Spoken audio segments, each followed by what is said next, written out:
ಹೋ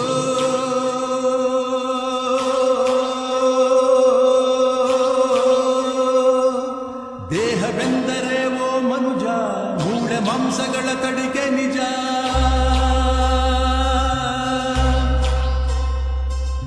ಮನಸ್ಸು ಆಸೆ ತುಂಬಿದ ಕಣಜ, ಮೋಹದಿಂದ ದುಃಖವು ಸಹಜ.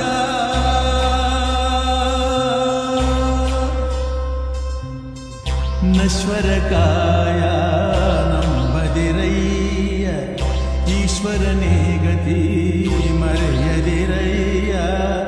ತ್ಯಾಗದಿ ಪಡೆಯೋ ಸುಖವು ಶಾಶ್ವತ.